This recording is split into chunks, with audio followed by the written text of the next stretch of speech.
Hello and welcome to Shannon Gardens. Thank you guys so much for joining me. So you may notice that I'm missing something behind me, and those are my hanging planters. So in today's video, I'm going to be replacing all the flowers in all 6 of my hanging planters and putting new flowers in. And I wanted to share that process with you guys, why I chose the flowers that I chose and putting those together and then the end result. I am so excited to get started on this project. So let's get to it.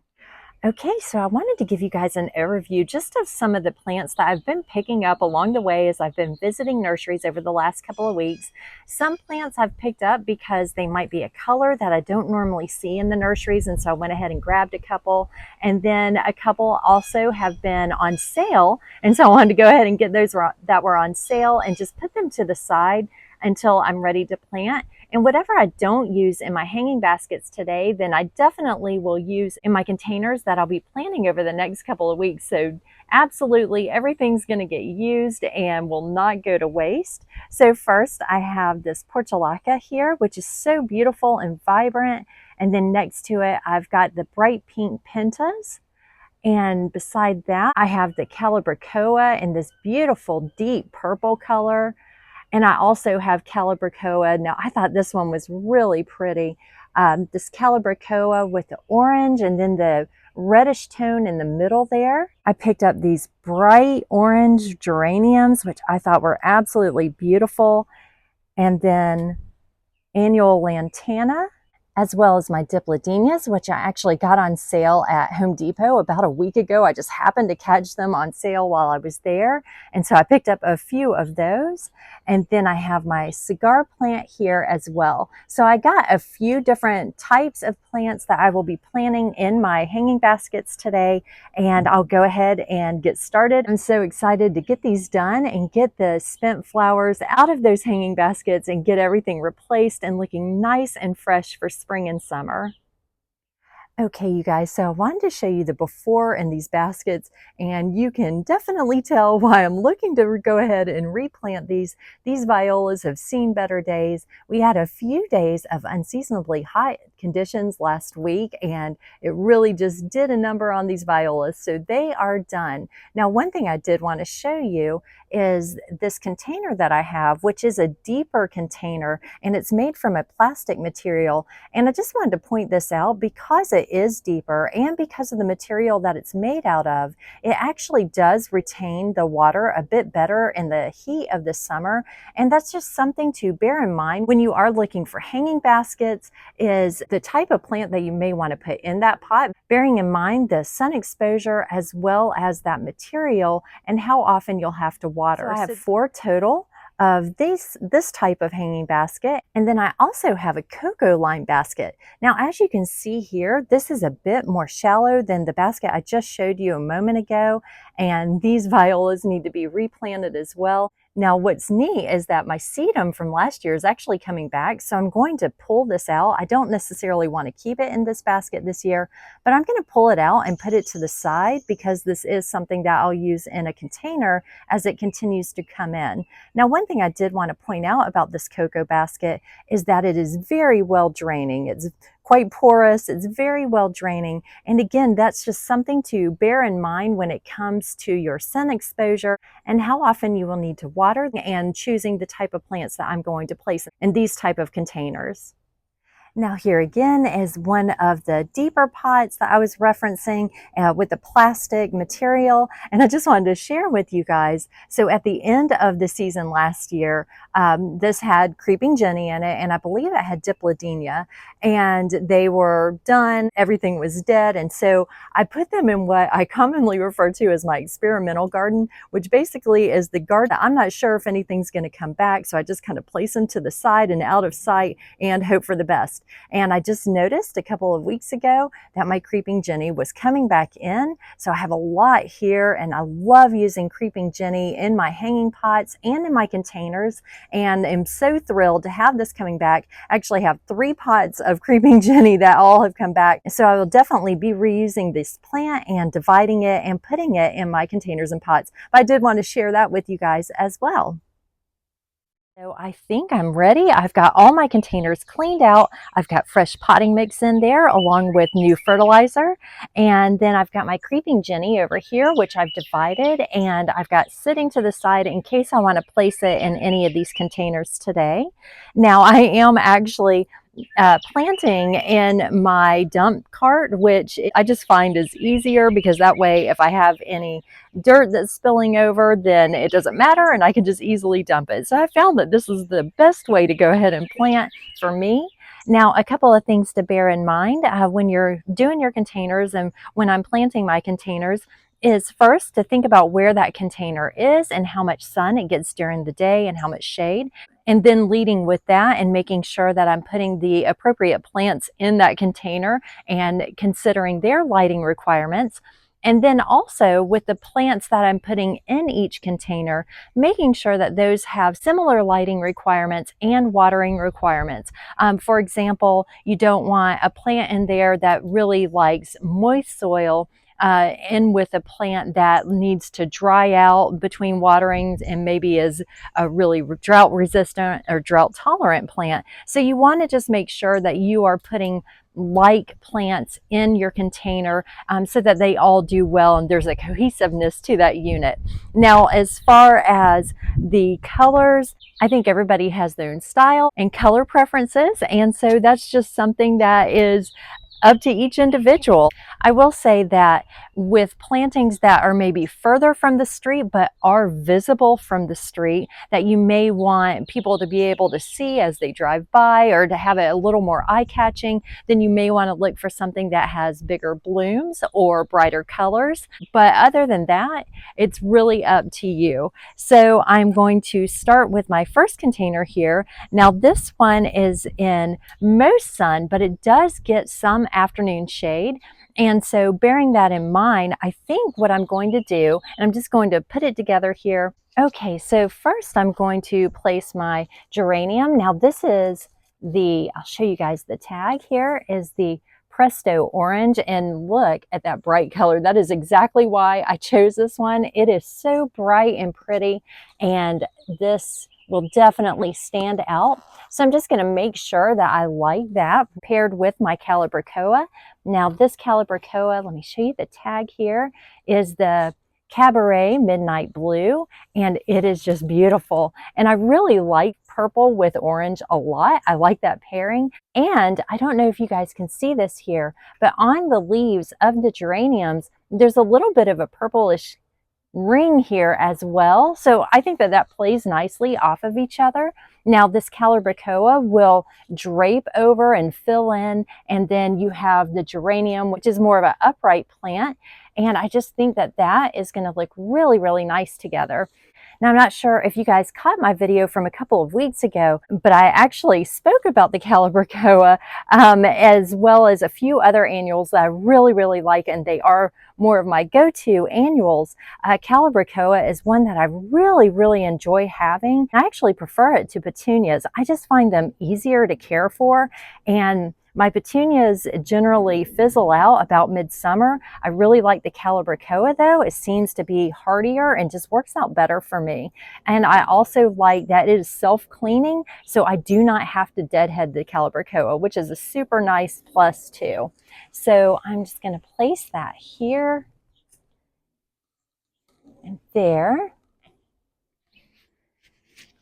And I think that that will look really nice together. Let me back up here a little bit. There we go. And that way you guys can see a little bit better here.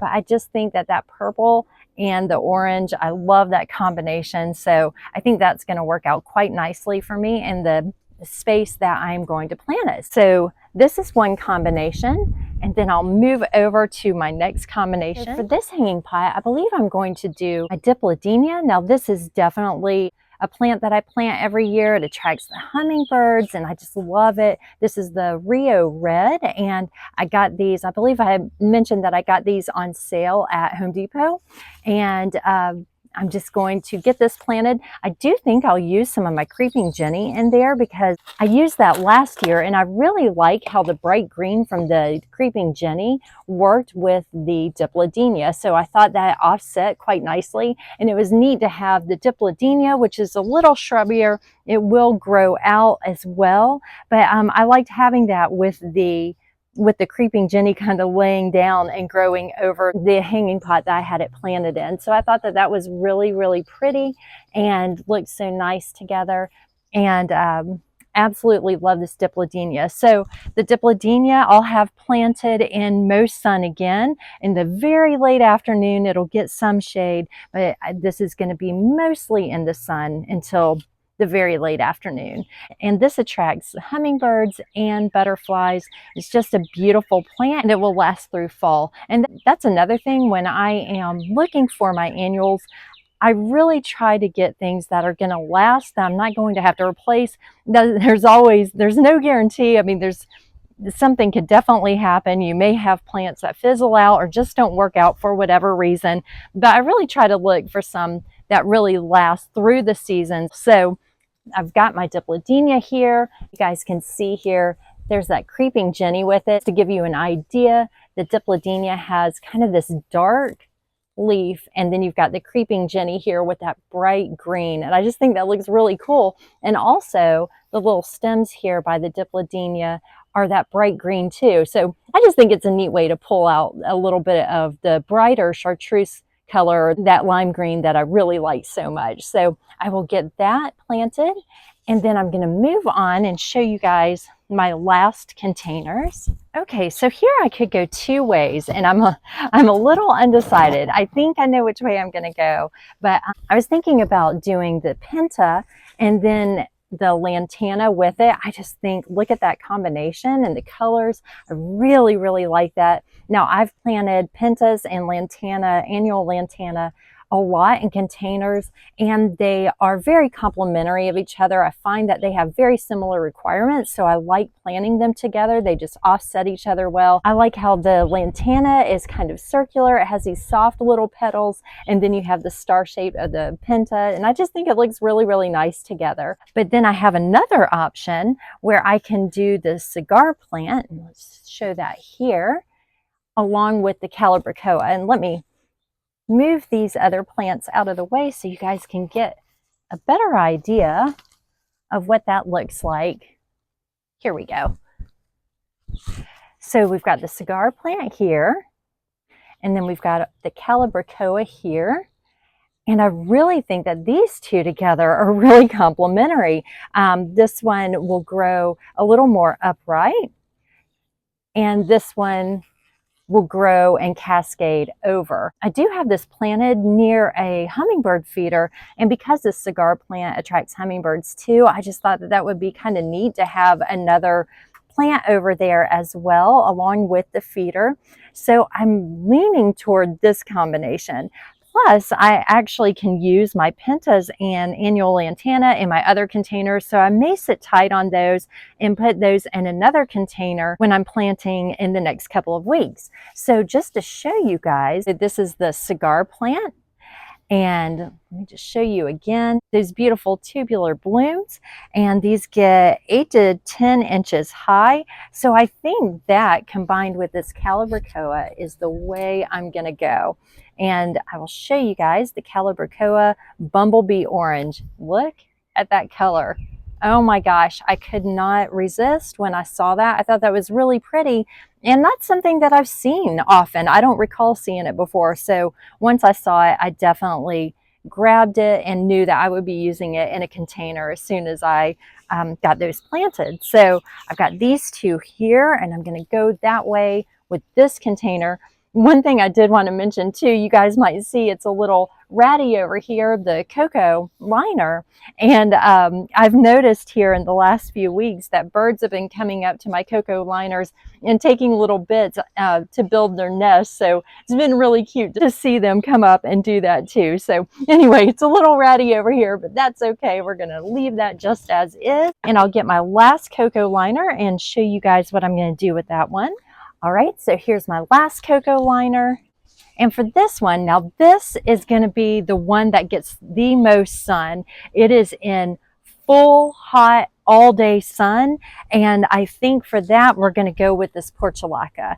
I think that the color is beautiful. Now, bearing in mind that the Portulaca can handle drier conditions, I think that this is going to be a great addition to this particular cocoa liner hanging basket. So I'm going to get these planted in here.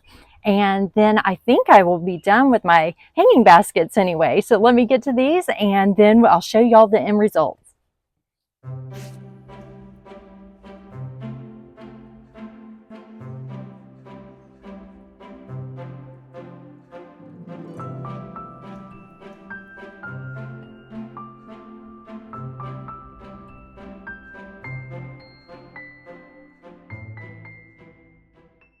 Right, you guys, we've got one of the cocoa baskets here, and just look at that Calibrachoa. I absolutely love this. A close-up of that is so pretty, and then combined with the cigar plant, and that orange of the cigar plant is just glowing. It's almost like neon in the sunlight. I think that these two plants combined together are so pretty, and I think they're going to look really, really nice when they fill in. This is my second cocoa liner, and this is the one that is in that full sun. I think that the Portulaca looks so nice, like little mounds of roses. The color's so pretty, and I think the leaf texture is just so nice, adds a lot of interest, and this will fill in quite nicely and mound over the top of this hanging basket. A pair of hanging baskets with the Dipladenia, which I'll show you guys here, and then the creeping Jenny below, and that creeping Jenny will fill in all the way around and drape over that basket. I'll try to insert a picture here that shows you guys how it looked last year when I did that pairing, and I really, really liked it, and I'm absolutely thrilled that my creeping Jenny came back this year. I actually think, if I'm not mistaken, that I paid $1 for a few things of creeping Jenny last year at Home Depot when they were on sale, so I'm just thrilled that I get to reuse it this year as well. And then I have my last hanging basket pair with the beautiful bright orange geranium coupled with the purple Calibrachoa. I am so thrilled with this combination and cannot wait for these to fill in. Thank you guys so much for joining me. I am so excited to get my hanging planters planted and can't wait to see them fill in spring and summer. So thank you so much again. Please make sure to like, subscribe, and click the notification bell so that you can be notified every time I post a new video. Until next time, happy gardening and goodbye.